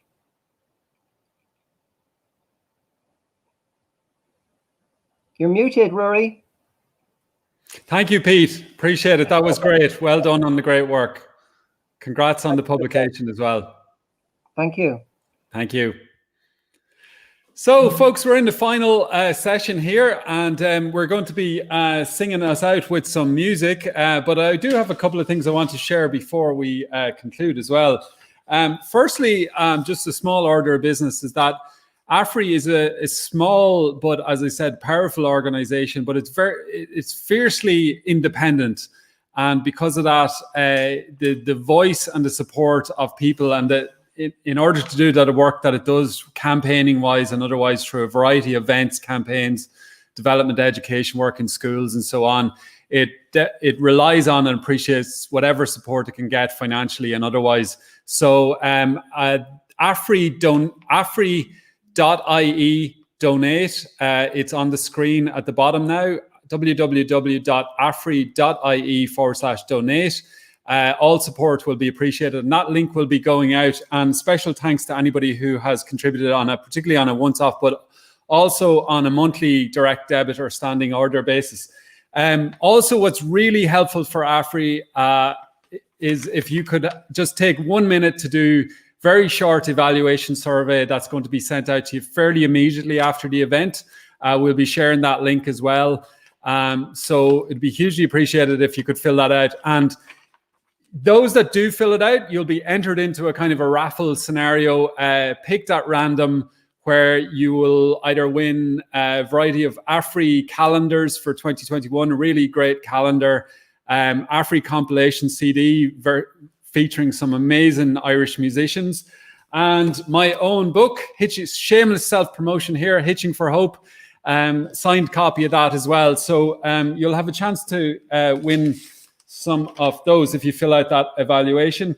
And I want to say a big special thanks to all the contributors, to Rita Minahan, to Dee and Louis, to Karen, and Garrett from Shield to Cree. I'll be sharing their website link shortly as well. To Grace Wells, to Ruth, to Sinead Fortune, to Pete, to Raj Whelan and Paul O'Toole for music that you're about to see as well. And to all of you for being part of this. I know we're kind of separated in one sense, but hopefully you can kind of feel the energy of community, the energy of connection, that we are part of something together. I certainly feel it. It's something, that connectivity gives me hope. It gives me energy. It gives me confidence that we're going to get through this turbulence that we're in right now, but we're going to do more than get through. We're going to bust through and redefine things, reimagine things, and to build a better Ireland and a better planet. So I'm going to just ask Joe Murray from Afri back on screen momentarily to see, does he have any announcements before we then kick into some of the music for you to enjoy. Well, thanks, Rory. Well done. You really held it together there in difficult circumstances. So a brilliant achievement, and really mainly my reason for wanting to come back is to say thanks to you for the absolutely essential role you've played in getting this out to our supporters and others today. Also, just to thank our other funders, Irish Aid, Concern, Trócaire. This is done in collaboration with St. Patrick's Missionary Society. Thanks to them, Tom O'Connor and friends in Kiltegan. The Brigidine Sisters, our partners, and Afri Féile Bríde, and the St. Stephen's Green Trust as well have been supporting Afri. So we acknowledge that support. As Rory said, it wouldn't be possible for us to continue without such support and without the support of individuals around the country who have kept us going for nearly 45 years now, and we hope to continue into the future. And we very much look forward to seeing people, hopefully on the Famine Walk, either virtually or in reality, and certainly in Kildare next year for our 30th Féile Bríde. So thank you, Rory. Great, thanks so much, Joe. So I'm just going to share the Síolta Cree website as well. If anyone needs anything else shared, just do send me a message. I'll try my best to feature it. Just 1 second here, and we should have it up on screen. It's síoltacree.ie, and they also have a crowdfunder. Hopefully the link to that will be on the website as well, hopefully. And if you need any information on anything that maybe was missed, or you're looking for a follow-up, a connection with anyone, if you email admin@afri.ie, somebody will be back to you within a matter of days as well. So thanks again for all the great support and for your patience as well. And what else remains to be seen? Am I missing anything, Joe? I think we're in good shape, are we? I think we've covered it all, Rory, and we'll let people relax. If people just stay with us for the music, Roger and Paul are coming up, but that piece by Dee Armstrong and Louis is absolutely stunning as well. So please stay with us for that.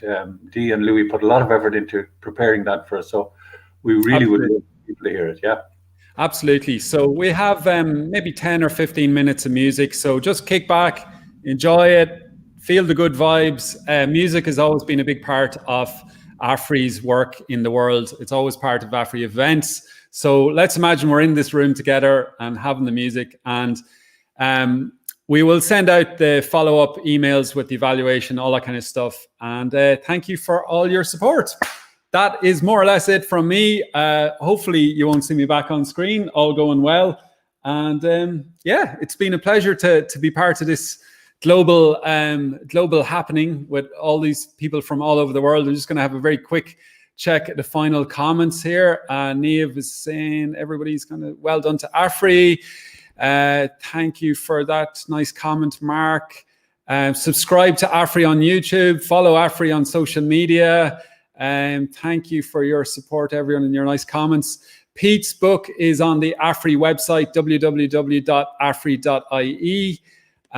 Morrison, very uplifting event.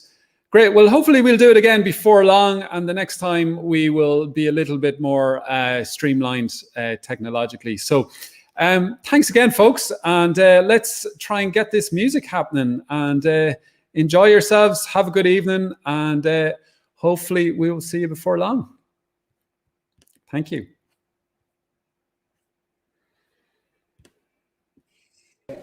I'm Dee, this is Louis. Hello. Thank you so much for having us. We're delighted to be playing at this festival.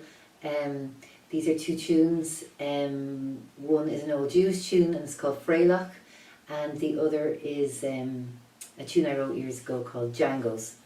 Thank you, Joe, and all at Afri for having us. We're very honoured. Thank you very much. I hope you enjoy this.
So we have some closing music now from Rod Whelan, stalwart of the Afri community, with Paul Whelan. Paul O'Toole. Thanks, folks. Thanks, everyone.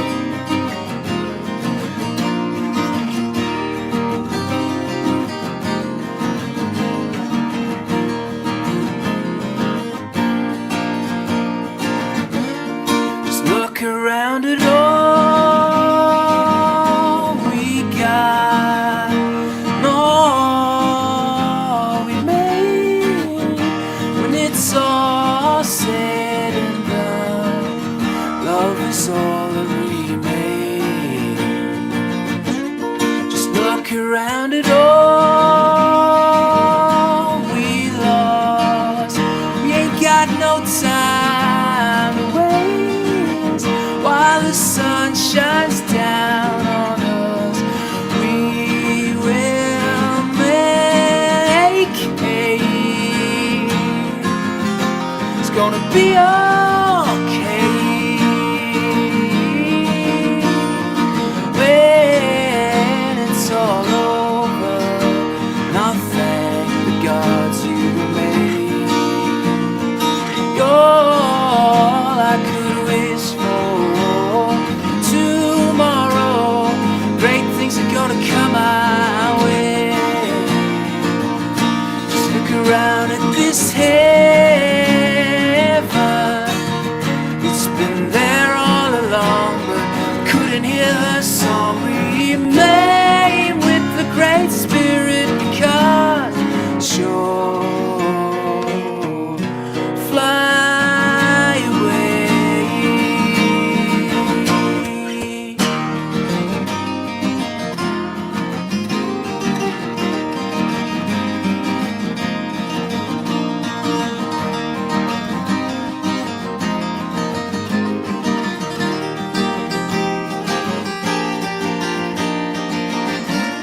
Just look inside at all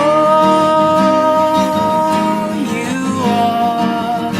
There ain't nothing that they can't take.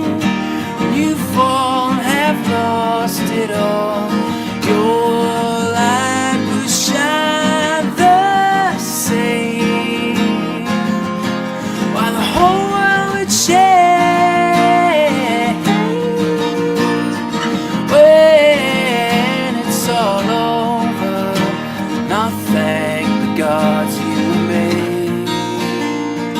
You're all I could wish for. Tomorrow, great things are gonna come our way. Just look around at this heaven. It's been there all along, but we couldn't hear her song. Remain with the great spirit, because sure fly away. Just look inside at all you are. There ain't nothing that they can take. When you fall, have lost it all, your light will shine the same. While the whole world would change.